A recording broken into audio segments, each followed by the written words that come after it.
rende mais. Fácil de encontrar. Na rua Doutor Silva Pinto, número 210, no centro, em frente à Santa Casa. Ligue 4693-3267. Entrega em domicílio.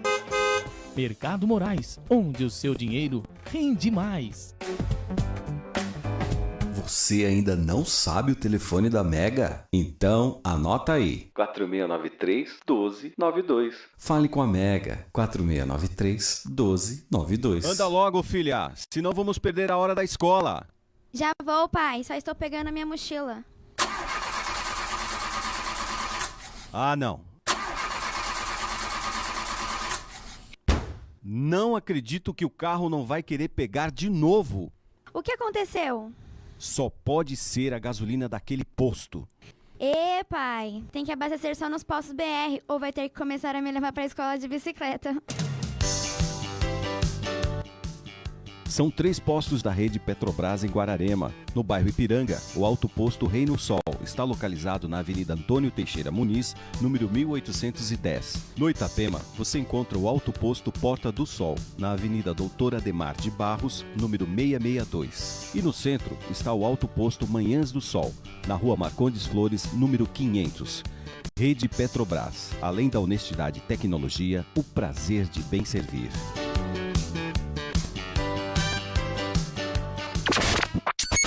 A Mega está onde você estiver. www.megafm879.com.br. Acesse.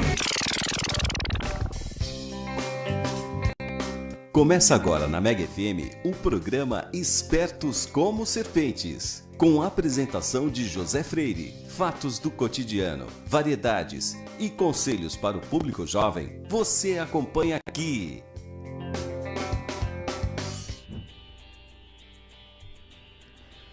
A juventude é uma coisa tão bela, que pena desperdiçá-la com os jovens. George Bernard Shaw.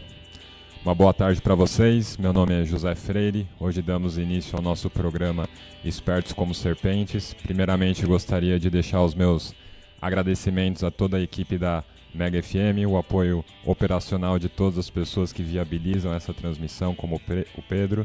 Gostaria de agradecer muito pelo apoio do Júnior, que foi uma das pessoas que me motivou e inspirou a dar início a esse novo projeto aqui na rádio. E eu espero que todas as quintas-feiras nós possamos ter 30 minutos de bate-papo muito agradável. Aqueles que desejarem estão convidados a acompanhar o programa pelo Facebook da Rádio Mega FM. Na medida do possível a gente vai aqui respondendo as perguntas, tá? Então, propriamente, antes de entrar no tema do programa de hoje, que é escolha da profissão, gostaria de compartilhar um pouco com vocês o que me motivou a estar aqui hoje dando início a esse novo projeto na Mega FM. Bem, muitos acho que já me conhecem, né? Meu nome é José Freire Nunes, tenho 24 anos e sou mentor educacional na empresa Magister Freire Mentoria Educacional. E eu nasci em Mogi das Cruzes, mas vivi aqui em Guararema até os 18 anos. Quando aos 18 anos eu prestei vestibular no curso de Direito e fui aprovado na Universidade de São Paulo. Então, aos 18 anos eu saí de Guararema, isso foi entre 2011 e 2012, e fui para São Paulo estudar na Faculdade de Direito do Largo São Francisco, onde permaneci até 2016, ano da minha graduação, e em 2017 comecei a atuar como advogado. Durante esse tempo em que permaneci em São Paulo, eu conheci uma série de estudantes de todo o Brasil, todas as regiões, e também tive a oportunidade de realizar uma série de cursos no exterior, nos Estados Unidos, Canadá e na Inglaterra. Então, se eu pudesse traçar uma comparação aqui, Juscelino Kubitschek dizia que o Brasil, durante o seu governo, cresceria 50 anos em 5.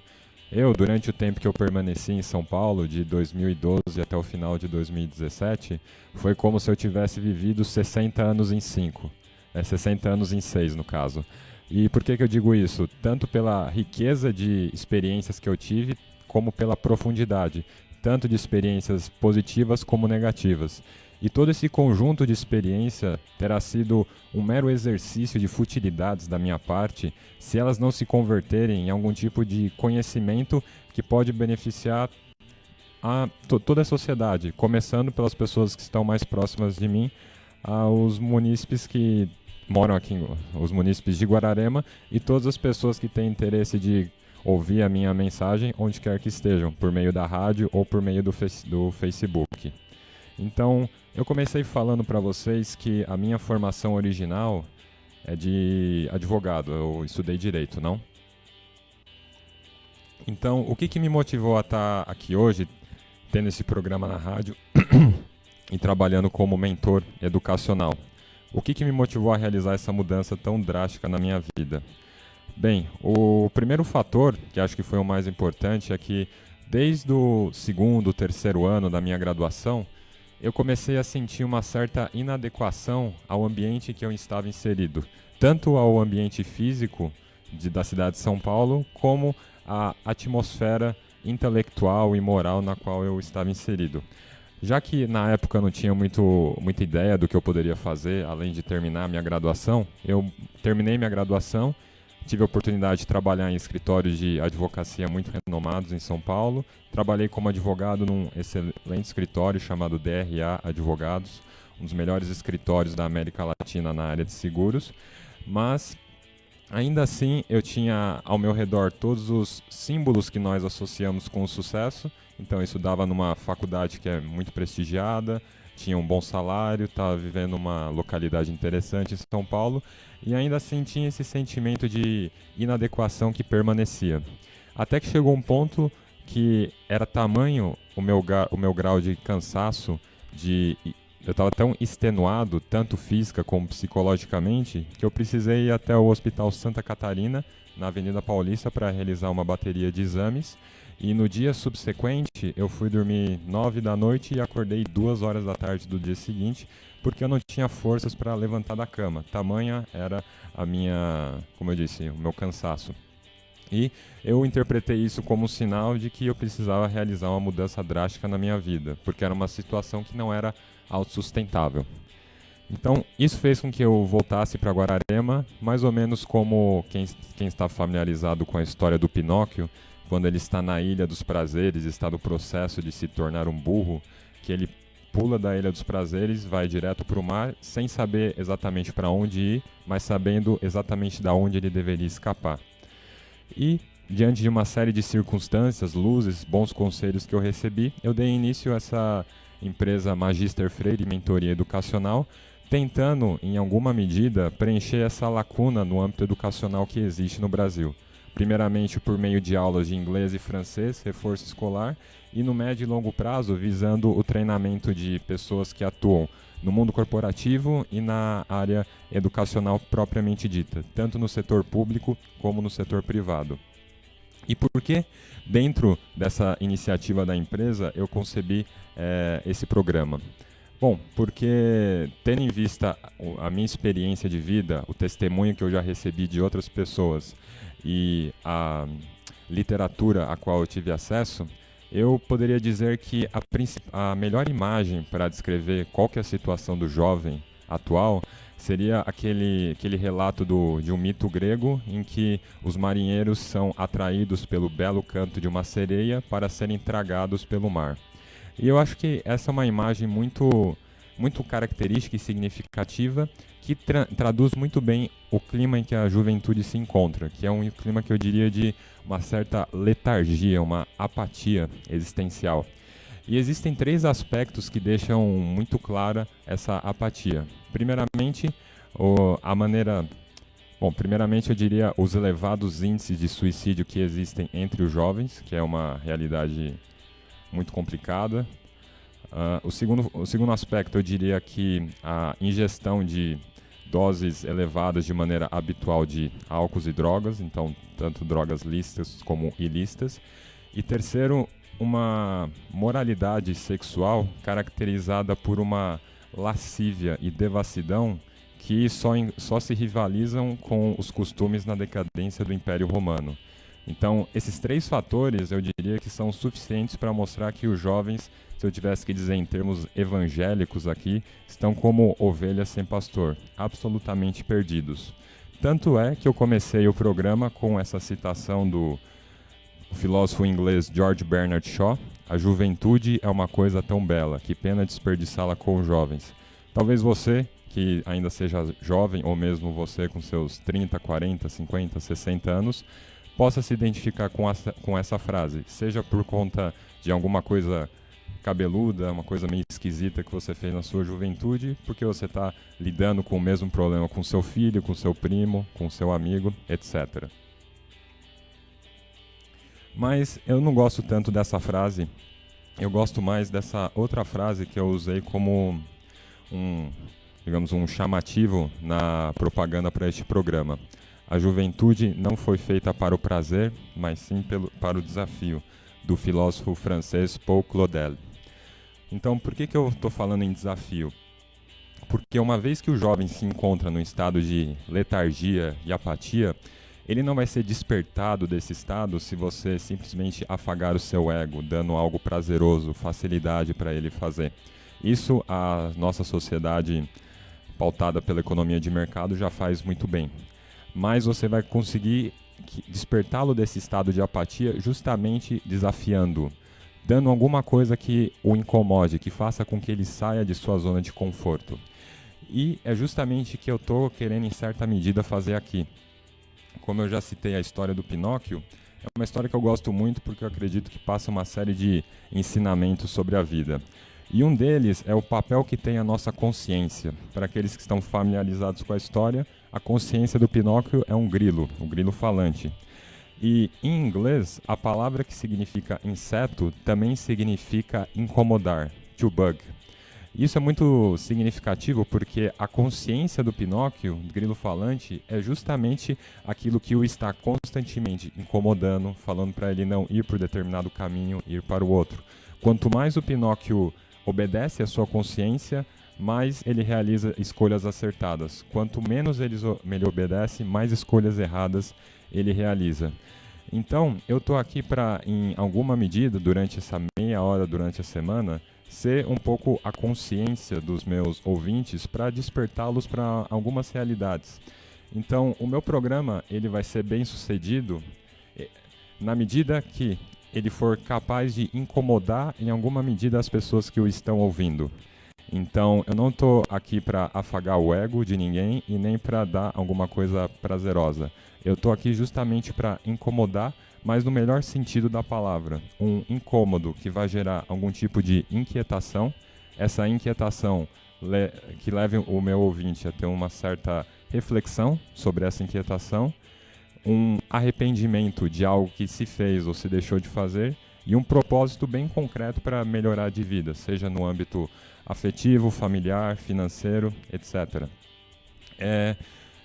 Justamente por esse, digamos assim, esse quadro de motivos, primeiro, esse dado biográfico meu de sair de São Paulo e voltar para Guararema, dar início a uma nova empresa e diante dessa carência em que a juventude se encontra, que eu dei início hoje a esse projeto, pelo qual eu sou muito grato. Novamente, agradeço muito as pessoas que me apoiaram, me motivaram a fazer isso, tanto familiares, amigos, como simpatizantes, e estou muito confiante de que nós poderemos tratar de uma série de questões que vão ser muito importantes, não somente para a juventude, mas para todos, porque uma das coisas que nós veremos aqui é que se você não resolveu alguns problemas na sua juventude, vamos colocar entre os 18 e 25, 28 anos, esses problemas podem ser arrastados por toda a vida, então talvez as pessoas que mais precisem ouvir alguma das reflexões que eu vou propor aqui sejam pessoas que a princípio não seriam caracterizadas como jovens. Então esse é o meu projeto ambicioso, mas acredito que vai ser muito frutífero, como eu tentarei mostrar depois do nosso intervalo, uma pausa para um refresco e a gente já começa o segundo bloco entrando no assunto propriamente do programa. Falhas na partida do seu carro? O consumo de combustível aumentou? Danos no filtro de combustível, nas velas e bomba do motor? Perda de potência? Xiii! Acho que está na hora de abastecer em um local de confiança, hein? vá até os postos da rede Petrobras em Guararema. Neles, você encontra combustível com qualidade garantida, além da maior linha de óleos, filtros e aditivos da cidade. E pode confiar, lá não entra gasolina formulada. São 3 postos de confiança na cidade. No bairro Ipiranga, o Alto Posto Reino Sol está localizado na Avenida Antônio Teixeira Muniz, número 1810. No Itapema, você encontra o Alto Posto Porta do Sol, na Avenida Doutor Ademar de Barros, número 662. E no centro está o Alto Posto Manhãs do Sol, Rua Marcondes Flores, número 500. Rede Petrobras. Além da honestidade e tecnologia, o prazer em bem servir. Todo dia, a toda hora, tem Mega 87.9. Quer saber o que acontece no mundo dos negócios? Acompanhe o programa Gazeta do Comércio em Foco, uma produção dos jornais O Novo e Gazeta do Comércio, em parceria com a Mega FM. A qualquer momento, notícias exclusivas para você.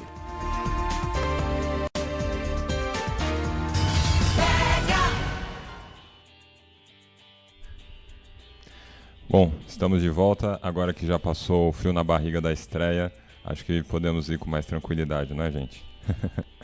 Beleza, então.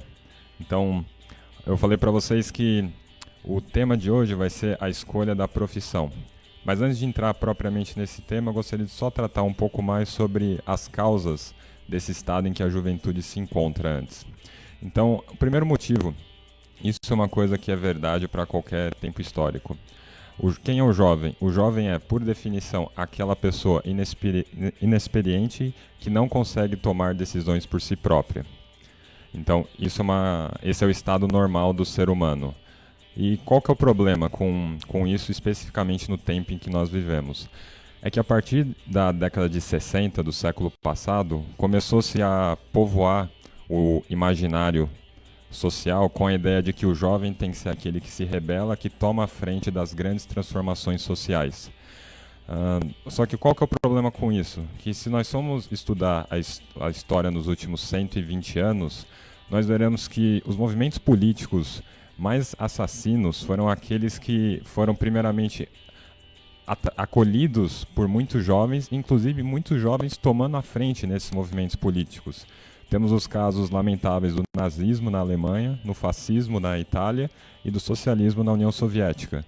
Então essa ideia de que os jovens e a classe universitária serão responsáveis por uma grande mudança social positiva para a sociedade parece estar na contramão da história, pelo menos nos últimos 120 anos. Justamente porque muitas das pessoas que deram início a essas tentativas de transformação de engenharia social foram estudantes universitários e professores. Então, muita calma quando nós estamos colocando muita responsabilidade em pessoas que, primeiramente, têm dificuldade em arrumar o próprio quarto, né? Bom, o segundo ponto, acho que todos já tiveram uma experiência semelhante a essa. Você entra numa pizzaria e você vê o cardápio com 70, 30, 40 sabores de pizza. Você passa 15, 20, 30 minutos com os seus familiares ou amigos tentando definir o sabor, não consegue tomar uma boa decisão se você vai pedir pizza de picanha ou de batata frita e acaba pedindo meia portuguesa e meia calabresa. O que acontece? Você fica com remorso, se remoendo por causa da sua decisão, porque você acredita que poderia ter tomado uma decisão melhor e você não fica satisfeito, afinal, com a sua escolha. Essa realidade muito prosaica, ela aponta para algo muito maior na nossa vida. O psiquiatra americano Barry Schwartz publicou um livro em 2004 chamado O Paradoxo da Escolha, que mostra o seguinte: o fato de você ter mais opções para decidir não é uma coisa necessariamente boa, porque mais opções significa mais variáveis a considerar para realizar a sua escolha. Isso significa mais tempo que precisa ser investido para se fazer uma boa escolha. E ainda que você tome o tempo que for necessário e faça uma escolha, você sempre vai ficar com a impressão que uma escolha melhor poderia ter sido feita com base em algumas variáveis que você não considerou. E isso talvez possa explicar o motivo pelo qual hoje tantas pessoas protelam, adiam por tanto tempo uma série de decisões definitivas, como casar, ter filhos, ou porque você enxerga pessoas que fazem uma graduação 1000 especializações e não direcionam nenhuma dessas especializações para uma carreira profissional específica.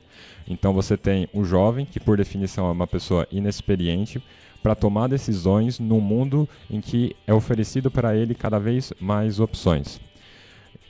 Se essa situação já não fosse complicada o suficiente, você tem um terceiro nível desse problema, que é o nosso profundo descaso que muitas pessoas têm, começaram a ter especialmente a partir da década de 60, pela tradição.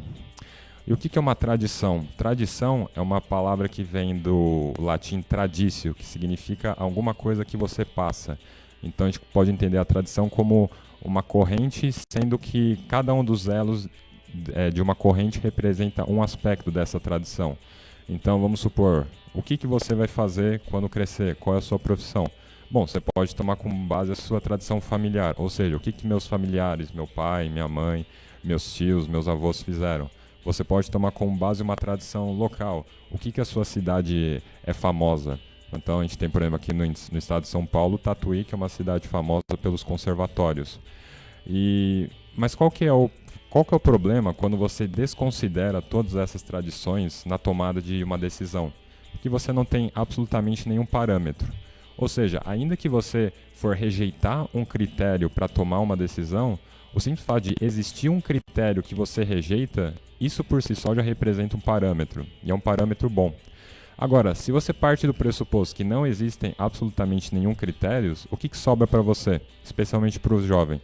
Um conjunto de sentimentos contraditórios que mais parecem com uma montanha-russa. E esses sentimentos contraditórios, às vezes intensos, às vezes pouco intensos, não são sólidos o suficiente para apoiar uma boa decisão. Então você tem uma pessoa que, por definição, é despreparada, num mundo em que existem cada vez mais opções, sem nenhum critério para tomar uma boa decisão. Não bastasse isso, tem ainda um outro problema de cunho mais profundo, que é aquilo que o psiquiatra Viktor Frankl chamou de vácuo existencial. O que é esse vácuo existencial? A ideia de que não existe nenhum sentido para a sua vida, ou seja, não existe um porquê nem um para quê claro para o que você precisa fazer. E se as coisas não têm sentido, qual que é justamente o sentido de você tentar melhorar, ser um bom cidadão, ser um bom filho, ser um bom marido?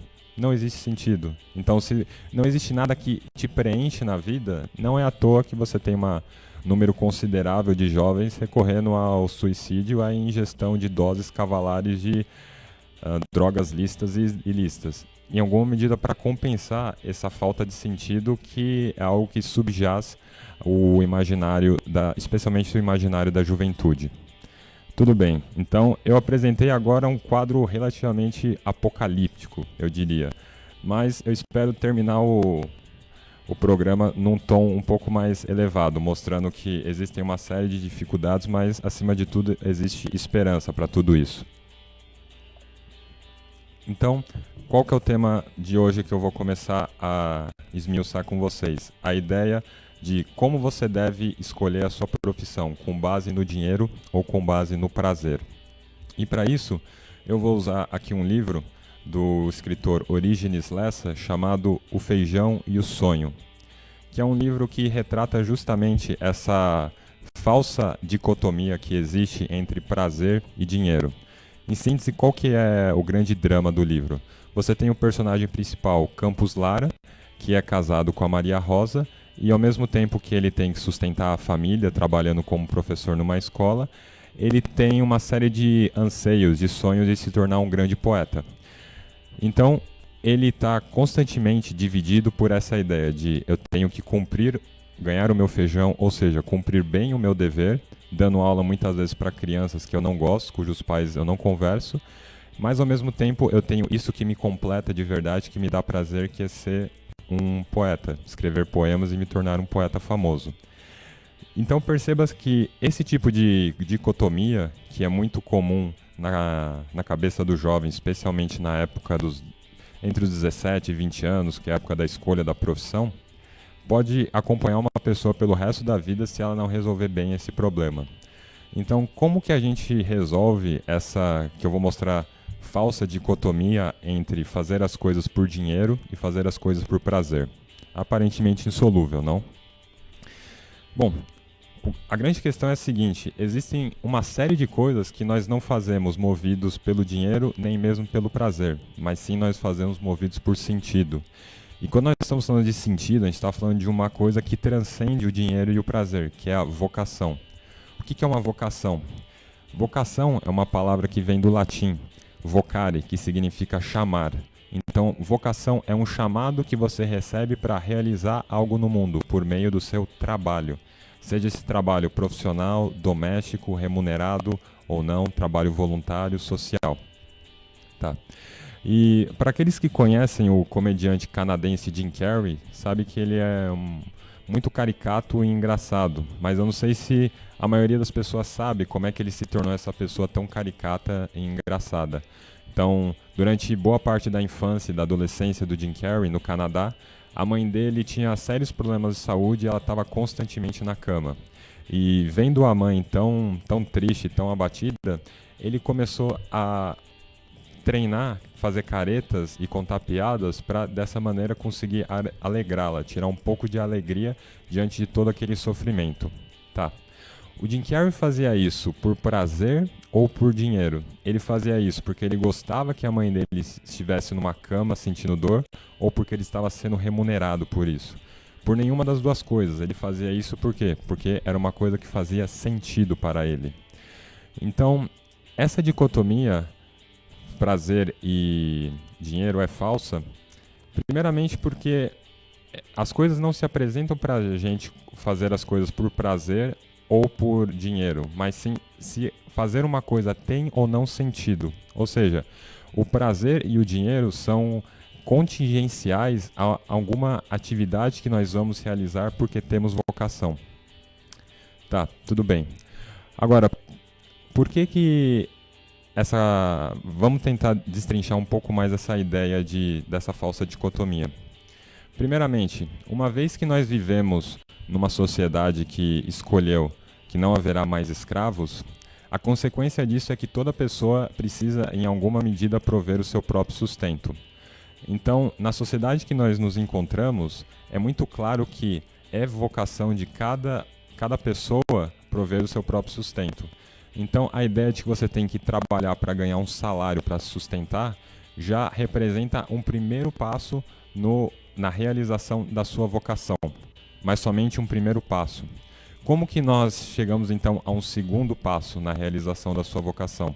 Bem, parece que é a vocação universal que está presente na alma de todo o ser humano, a vocação para o amor, ou seja, você realizar determinados atos pelo bem do próximo, independentemente daquilo que você vai receber em troca, ainda que você não receba nada. Então, nós conseguimos observar que, uma vez que você começa a prover o seu próprio sustento, esse sustento pode ser usado para apoiar financeiramente outras pessoas no âmbito da sua família. Então, o sustento que o pai e uma mãe recebem do trabalho serve para criar os filhos. Da mesma maneira que um filho que recebe um salário pode ajudar seus pais idosos em comprar remédios, pagar uma enfermeira, etc. Então, uma vez que o seu trabalho adquire uma dimensão de amor, que você está trabalhando não somente para se sustentar, mas para sustentar o outro, você começa a realizar em outro nível a sua vocação. Agora, vamos mais fundo. A ideia do prazer. Por mais prazerosa que seja alguma atividade, seja jogar bola, estudar, ir ao cinema, toda profissão, toda atividade, ela tem em si algum tipo de dificuldade, algum tipo de dor, algum tipo de sofrimento. Então, por exemplo, o médico, qual que é a dor, a dificuldade que ele tem que lidar? Ele tem que lidar com a dificuldade de ficar vendo sangue, ouvindo desgraça da vida de uma série de pessoas. Qual que é a dificuldade que um atleta tem? Ele tem que se submeter durante um bom período diariamente a períodos de profunda dor na sua musculatura, ficar com a musculatura dolorida. Só que perceba que se você é vocacionado para fazer alguma coisa, você a faz independentemente do prazer. Por quê? Porque você tem uma resistência específica à dor inerente a essa vocação. E uma vez que você a faz não somente não por prazer, mas por sentido, você consegue transcender a categoria do prazer e, durante um bom tempo, sustentar uma vocação não porque ela te dá prazer, mas porque ela te dá sentido. Então, eu gostaria de trazer aqui um dado biográfico de um autor que eu já citei hoje, que é o do Viktor Frankl. O Viktor Frankl, ele passou 4 anos no campo de concentração, salvo engano, entre 1941 e 45, pelo fato de ser judeu. E ele percebeu que, enquanto havia pessoas que se entregavam àquela situação antagônica, outras pessoas conseguiam não somente sair lúcidas daquela situação, mas fortalecidas moralmente. E como isso era possível para ele? Ele começou a observar que as pessoas que eram mais capazes de resistir à dor eram aquelas que tinham um senso de vida, um propósito de vida, ou seja, um sentido para a vida bem profundo. Seja ele arraigado na família, então eu preciso me submeter a isso e passar por isso porque eu preciso voltar para minha esposa, para os meus pais. Eu preciso passar por isso porque Deus está contando comigo, Ele quer que eu passe por isso, eu preciso servi-lo. Ou por uma série de outros fatores, porque eu tenho alguma obra, algum trabalho que eu preciso realizar. Então, uma vez que você tem a sua vida arraigada no sentido, você consegue transcender a categoria do prazer e do dinheiro e fazer as coisas não porque elas dão prazer, mas porque elas dão dinheiro, mas porque elas fazem sentido. Voltando no exemplo do Jim Carrey, o que começou como uma vocação, posteriormente se tornou parte da vida profissional dele e ele começou a ganhar muito dinheiro com isso. Mas perceba, se ele tem vocação para isso, é uma coisa que ele faria independentemente do prazer ou do dinheiro, mas sim por sentido. Então, para tentar responder a pergunta, você precisa escolher uma profissão com base no prazer que ela te dá ou com base no dinheiro que você vai receber. Nenhum desses critérios são bons. O que você tem que perguntar isso faz sentido? E uma das maneiras de você descobrir o sentido de uma coisa é perguntar a que tipo de dor, a que tipo de sofrimento, a que tipo de obstáculo eu tenho uma resistência específica. Talvez isso possa ser uma boa dica para você começar a pensar o que você vai fazer no seu âmbito profissional. E lembra, o trabalho ele não se restringe ao âmbito profissional. Você tem uma série de outros trabalhos igualmente ou até às vezes mais louváveis que você pode realizar. O trabalho doméstico, o trabalho voluntário, o trabalho social, etc. Então, não fazer as coisas por prazer nem por dinheiro, mas sim por sentido.